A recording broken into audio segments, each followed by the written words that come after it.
No quinto capítulo do Evangelho segundo o Espiritismo, Kardec aborda o problema do sofrimento, da dor e da distribuição desigual do sofrimento pelos seres humanos.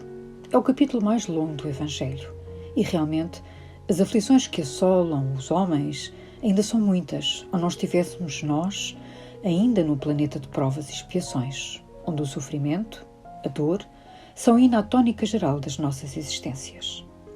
Toda a deficiência na nossa formação moral trar-nos-á como consequência algum tipo de angústia e de provação. As causas estão na nossa intimidade e aí residem a maior parte das causas atuais das nossas aflições. Mas situações há para as quais não conseguimos encontrar explicações. Situações que muitas e muitas vezes apelamos de injustiça divina. Quando analisamos a vida do berço ao túmulo, parece que alguns receberam uma cota-parte maior de sofrimento, ao passo que outros uma dose mais generosa de felicidade e de sorte. Algumas, apesar de todos os esforços, apesar de terem um comportamento que poderemos dizer irrepreensível, sofrem as mais dolorosas situações, enquanto outros, não obstante o seu mau caráter, até mesmo a sua violência, prosperam, parece que a vida lhes corre sempre bem. Tantas vezes, quando vemos crianças que nascem com deformidades ou que mal nascem já são acometidos de doenças terríveis, quando vemos desencarnar jovens ou crianças de tenra idade, ainda sem mácula no seu percurso, ouvimos tantas e tantas vezes dizer que mal fizeram a Deus para tanto sofrimento, para tão pouca sorte. Ou que pouca sorte a daqueles pais por terem um filho assim. Enfim, reclamamos com a justiça divina. E a verdade seja dita é que todas essas situações que nos parecem fruto da injustiça divina, fruto de um qualquer acaso, numa distribuição tão desigual e tão injusta, são de muito difícil compreensão e até mesmo aceitação, se nós procurarmos entender à luz da lei de causa e efeito e da pluralidade das existências. É aí que está a preciosa ajuda que a doutrina espírita nos traz. Ela é de facto uma doutrina consoladora, que nos leva de uma forma racional a entender o porquê de tantas interrogações, e nomeadamente aqui no caso da dor e do sofrimento. Ela mostra-nos que nós não somos o resultado de uma só vida. Vem-nos explicar que uma só vida é insuficiente para explicar a vida. Vem-nos explicar todas as nossas existências, todas elas são solidárias. As nossas vidas são como que uma série. Cada vida é um episódio e as situações desses episódios se interligam, construindo a história de cada um de nós. Todas essas situações de dor, de sofrimento, de provação, de expiação, vêm-nos relembrar a lei de causa e efeito. Todas elas são efeito que tem uma causa.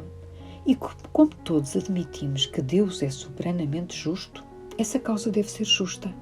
E como a causa vem sempre antes do efeito, se ela não se encontra na vida atual, tem forçosamente que estar numa vida anterior.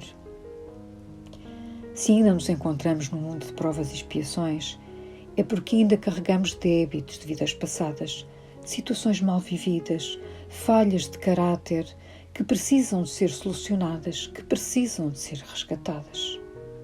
O homem nunca escapa à consequência das suas faltas. Pode não fazer numa só existência, mas é certo que levará as existências que for preciso até corrigir os erros e as falhas. Os sofrimentos com que nos defrontamos na vida são a consequência natural dos erros cometidos, sejam eles da existência atual ou de outras existências. Ou seja, o homem suporta o que fez os outros suportarem.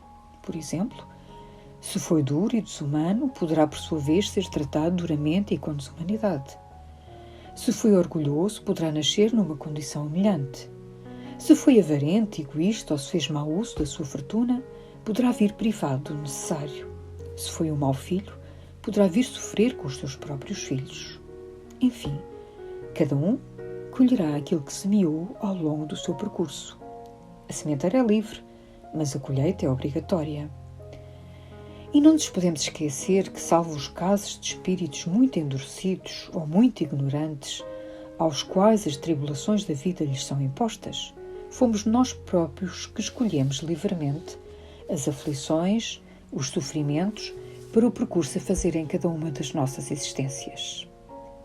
Um dia, perante o panorama dos nossos débitos morais, nós pedimos para passar por determinadas circunstâncias difíceis na nossa vida. E tantas vezes, perante a nossa consciência endividada, até queríamos que fosse mais duro. Mas lá estavam os nossos mentores a aconselhar-nos que fôssemos mais cautelosos, que fôssemos mais devagar para não voltarmos a falhar. Essas aflições são ao mesmo tempo uma expiação do passado, que nos castigam, e provas que nos preparam para o futuro. Mas não pensemos também que todos os sofrimentos suportados neste mundo sejam necessariamente a indicação de uma determinada falta. Muitas vezes, são provas que o Espírito escolheu para poder apressar o seu progresso. Daí o podermos dizer que a expiação serve sempre de prova. Porém, a prova nem sempre é uma expiação. Mas tanto umas quanto as outras são sempre sinais de uma relativa inferioridade. O objetivo final de cada um de nós ao reencarnar é simples. É ter-se tornado melhor ao partir do que era quando chegou. E isto implica eliminar imperfeições e vícios. E muitas vezes, para os eliminar e eliminar os débitos, é preciso passar por aflições. É importante aprender a valorizar a aflição, o sofrimento de hoje. Essas situações bem vividas vão-nos ajudar a crescer para o bem. Vão-nos ajudar a burilar as nossas almas. A revolta, o inconformismo, a incompreensão só servem para nos atrasar na marcha do progresso moral e obrigam-nos tantas vezes a ter de voltar a repetir as experiências mal vividas. E aí está o Consolador prometido, pronto para nos ajudar em todas as situações e sobretudo nestas. Para isso precisamos deixar entrar a doutrina espírita no nosso coração. É forçoso que ela passe do nosso intelecto para o nosso sentimento. Nos momentos em que nos defrontamos com sofrimentos extremos, não adiantam palavras, precisamos de consolo, precisamos de alimento para o coração, precisamos de força, de coragem, e isso só quem ama é capaz de proporcionar. Em alguns casos somente aparece, e aqui é a experiência da verdadeira religiosidade. E é por isso que muitos abandonam a religiosidade quando enfrentam uma dor, porque a dor é o supremo teste da fé. Quando uma aflição vem do passado e nos alcança nesta vida, só temos um remédio: entregar-nos a Deus, confiar. Confiar que as circunstâncias que expressam a verdade divina vão se alterar, que há um propósito por trás dos acontecimentos e que os sofrimentos são como a tempestade, não duram para sempre.